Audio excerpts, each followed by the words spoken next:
विद्यार्थी मैत्रिणींनो, आज आपण प्रकरण क्रमांक 5 बोधात्मक विकास आणि भाषा विकास याबद्दल याबद्दलचा जो आहे तो याबद्दलचा अभ्यास करणार आहोत. तर बोधात्मक विकास आणि भाषा विकासामध्ये आपल्याला बुद्धीशी निगडीत असणाऱ्या गोष्टींचा होणारा विकास म्हणजे बोधात्मक विकास, बौद्धिक विकास आपण त्याला असं म्हणू शकतो. आणि भाषेसंबंधी होणारा विकास, बोलण्याचा होणारा विकास याला आपण भाषा विकास असं म्हणू शकतो. तर या दोन्हीही विकासाचा विस्तृतपणे अभ्यास आपल्याला या प्रकरणामध्ये करायचा आहे. तर आपण मागच्या वर्षीसुद्धा हे दोन्हीही विकास शिकलेलो आहो, परंतु याचा जो अभ्यास आहे तो विस्तृत अभ्यास या प्रकरणामध्ये आपल्याला यावर्षी दिलेला आहे. यामध्ये त्यांनी सांगितलेलं आहे की बोध ही विचार, अनुभव आणि पंचेंद्रिय याद्वारे माहिती व आकलन प्राप्त करण्याची मानसिक क्रिया किंवा मानसिक प्रक्रिया आहे. बोध म्हणजे विचार करणे आणि विचार करण्याची क्षमता निर्माण होणे याला बोधात्मक विकास असं म्हटल्या जातं. तर बोधामधील मानसिक प्रक्रियांची मदत आपल्याला सभोवतालचे जग माहीत करून घ्यायला व त्याविषयी आकलन व्हायला, अंदाज बांधायला, निर्णय घ्यायला आणि आपले ज्ञान आकलन इतरांसोबत मांडायला होते. म्हणजे बोधात्मक विकासाचा उपयोग आपल्याला विविध प्रकारचे विचार विनिमय करताना, एखादा निर्णय घेताना आपल्याला या बौद्धिक विकासाचा जो आहे तो उपयोग होताना दिसून येतो. त्यांनी कृती आपल्याला दिली आहे की बोधामध्ये समाविष्ट विविध मानसिक प्रक्रियांची यादी आपल्याला इथे करायची आहे. इथे यादी लिहायची आहे की आपण कोणत्या कोणत्या गोष्टी बोधात्मक विकासाशी निगडीत असतात. म्हणजे उदाहरणार्थ आहे अभ्यास करणे आहे, विविध प्रकारचे निर्णय घेणे आहे, खेळताना आपल्याला काही काही डिसिजन घ्यावे लागतात, पुन्हा विचार करण्याची क्षमता, एखादी गोष्ट जर आपण सांगितली तर त्यावर विचारसुद्धा करताना आपल्याला बालके दिसतात. ह्या गोष्टी सगळ्या तुम्हाला तिथे लिहायच्या आहे. तसंच जॉन पियाजे यांनी दिलेल्या बोधात्मक विकासाची पहिली पायरी म्हणजे संवेदीकारक अवस्था आपल्याला इथे सांगितलेली आहे आणि ती आपण अभ्यासलीसुद्धा आहे. तसंच या पायरीमध्ये किंवा अवस्थेमध्ये असताना बालक त्याच्या सभोवतालचे जग, पंचेंद्रिय व कारक हालचाली याद्वारे जाणून घेते आणि याच अवस्थेमध्ये वस्तुस्थितीनं बदलणे तसेच ही संकल्पना जी आहे ती संकल्पना संवेदीकारक अवस्था यामध्ये निर्माण झालेली असते आणि संवेदीकारक अवस्था जन्म ते 2 वर्षापर्यंतची असलेली आपल्याला दिसून येते. आणि कृती त्यांनी सांगितलेली आहे की ही कृती करण्याकरिता आपल्याला तुमच्या वर्गमित्र मैत्रिणीबरोबर भाषेच्या कार्याची चर्चा करा आणि संवादाची वाचापूर्व रूपे लिहा. म्हणजे संवादाची वाचापूर्व म्हणजे भाषा विकास करताना, भाषा विकास होताना कोणकोणत्या पायऱ्या त्यामध्ये येतात, कोणकोणते विचार त्यांचे त्याशी जुळलेले आहे आणि शब्द बोलणे, भाषा बोलणे, एक शब्द बोलणे, वाक्य तयार करणे, ह्या सगळ्या ज्या भाषा विकासाच्या ज्या पायऱ्या आहेत त्या भाषा विकासाच्या पायऱ्या याच्यामध्ये आपल्याला लिहायचं आहे. त्यानंतरचा मुद्दा जो आहे तो मुद्दा आहे बोधात्मक विकासात समाविष्ट मानसिक प्रक्रिया. तर सर्वप्रथम बोधात्मक विकास म्हणजे बुद्धीशी निगडीत असणारा विकास आणि त्याच्यामध्ये समाविष्ट असणाऱ्या मानसिक प्रक्रिया कोणत्या कोणत्या आहे ह्या त्यांनी आपल्याला सांगितलेल्या आहे. तर पहिली प्रक्रिया त्यांनी सांगितलेली आहे विचारशक्ती म्हणजेच थिंकिंग. विचार करण्याची क्षमता निर्माण होणे म्हणजे बोधात्मक विकासाला सुरुवात झाली असं आपण म्हणू शकतो. त्यांनी एक कृती सांगितलेली आहे आपल्याला की तुम्ही डोळे मिटा आणि तुमचा कॉलेजचा पहिला दिवस कसा होता हे आठवून पहा किंवा तुमचा आवडता पदार्थ आठवा किंवा तुम्ही उद्या काय करायचे ठरवले आहे.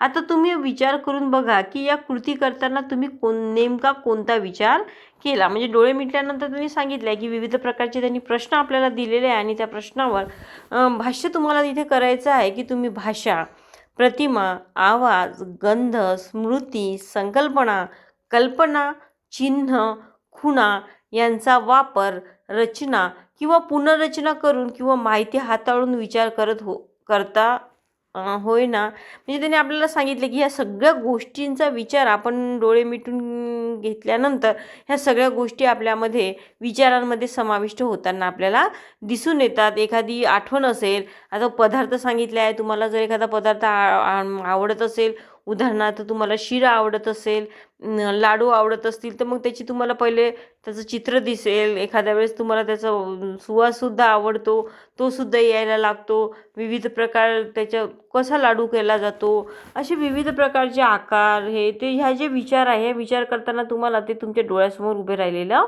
दिसून येतो. त्यालाच आपल्याला विचारशक्ती असं म्हणायचं आहे. आणि सभोवतालच्या परिसरातून मिळणारी माहिती आणि स्मृतीमध्ये जतन झालेली चिन्हे यातून मानसिक पुनर्रचना व माहितीची हाताळणी हे विचार प्रक्रियेतील घटक मानता येतील. आणि विचार प्रक्रिया ही एक सजग प्रक्रिया आहे आणि त्यासाठी आपण मानसिक प्रतिमा व चिन्हे यांचा वापरसुद्धा करताना दिसून येते की विविध प्रकारची चिन्हे आपण विचार करताना वापरत असतो. तर अशा प्रकारे विचारशक्ती ही बालकांची दृढ होताना आपल्याला दिसून येईल. त्याच्यासाठी तुम्हाला विविध कृती त्यांना द्याव्या लागतील. आणि विमर्शन व समस्या सोडवणे ही दुसरी प्रक्रिया आहे. विमर्शन आणि समस्या म्हणजे एखादी समस्या तुम्हाला दिलेली आहे आणि ती समस्या तुम्हाला आता सोडवायची आहे. तर एखादी समस्या सोडवण्यासाठी किंवा निष्कर्ष काढण्यासाठी विमर्शन ही एक मानसिक प्रक्रिया आहे असं त्यांनी संबोधलं आहे. आणि विमर्शन यामध्ये कारण व परिणाम यातील संबंधाचे विश्लेषण करण्याची क्षमता याचाही समावेश असतो. आणि ध्येयाच्या दिशेने विचार असतो आणि उपलब्ध माहितीमध्ये निष्कर्षाप्रत येण्याची क्षमतासुद्धा याच्यामध्ये असलेली आपल्याला दिसून येईल. सुरुवातीला बालके प्रयत्नप्रमाद पद्धतीने समस्या सोडवतात. उदाहरणार्थ एखाद्या 1.5 वर्षाच्या बालकाला उंच टेबलावर ठेवलेले खेळणे हवे असेल तर तिथे पोहोचण्यासाठी बालक खुर्चीवर चढेल. खुर्चीवर चढल्यानंतर तो टेबल क्लॉथ ओढेल किंवा शेवटी प्रौढांच्या मदतीसाठी रडायला सुरुवात करेल. म्हणजे पहिले तो प्रयत्न करेल. 2 ते 6 वर्ष वयोगटातील मुलं त्यांचा हात जर पुरत नसेल तर बऱ्याचदा टेबल क्लॉथ ओढायला प्रयत्न करतील. तरीही नाही सापडलं, तरीही ते खेळणं त्यांना मिळालं नाही तर मग ते इतरांना आवाज देतील, रडतील आणि आपल्याला ती गोष्ट पाहिजे हे आपल्याला सांगतील. त्याला प्रयत्नप्रमाद अशी पद्धती म्हटल्या जाते. सुरुवातीला बालक प्रयत्न करतो. प्रयत्न करून थकल्यानंतर मग इतरांची जेव्हा तो मदत घेतो त्याला प्रयत्नप्रमाद पद्धती असं म्हटल्या जाते. पण जसं जसं बालक मोठं होत जातं तसं तसं तो स्वतःच्या क्रिया, स्वतःच्या वस्तू स्वतः घ्यायला लागू शकतो आणि भाषेचा सुद्धा त्याच्यामध्ये वापर करून तो आपल्या भाषेद्वारे सुद्धा इतरांना मदतीला बोलवू शकतो. तर तसंच पियाजे यांच्या सिद्धांतामध्ये बालक त्याची विमर्शन करण्याची क्षमता जी आहे ती कशी वापरते याचे मनोरंजन वास्तव पियाजे यांनी आपल्याला सांगितलेले आहे. आणि विमर्शन क्षमतेला बोधात्मक विकासाचा आधार असतो आणि याबद्दल याच प्रकरणामध्ये बरीचशी माहिती त्यांनी आपल्याला इथे सांगितलेली आहे. त्यानंतरचा घटक आहे, यानंतरची सुद्धा प्रक्रिया आहे, ती प्रक्रिया म्हणजे संवेदन. हे असं सांगितलेलं आहे की संवेदनामध्ये कोणत्या कोणत्या गोष्टी येतात. तर संवेदन म्हणजे हा जो आहे तो हा ज्ञानाचा प्राथमिक स्रोत आहे आणि आपल्याला सभोवतालचे जग आपलं पंचेंद्रियाद्वारे जाणून घेतो आणि पंचेंद्रिये सातत्याने माहिती गोळा करण्याचं काम करत असतात. तसेच आपल्याला मिळालेल्या माहिती स्वरूपातील इंद्रिय उद्दीपनातून आपण अर्थपूर्ण माहिती लक्षात घेतो. उदाहरणार्थ मी तपकिरी रंगाचे फळ पाहिले आणि मला तो चिक्कू वाटला. मी काहीतरी गोड चवीचे खाल्ले आणि मला ती चिक्की वाटली. इंद्रियाकडून प्राप्त होणारी माहिती आपला त्याला अर्थ देतो आणि अर्थ देऊन त्याचं कल्पना जी आहे ती कल्पना आपण तिथे मांडलेली दिसून येते. तसेच पूर्वज्ञान, संकल्पना, अनुभव, श्रद्धा आणि दृष्टिकोन याचा सुद्धा वापर याच्यामध्ये झालेला आपल्याला दिसून येईल. आणि माहितीच्या संवेदन वैयक्तिक फरक आढळताना आपल्याला दिसून येईल.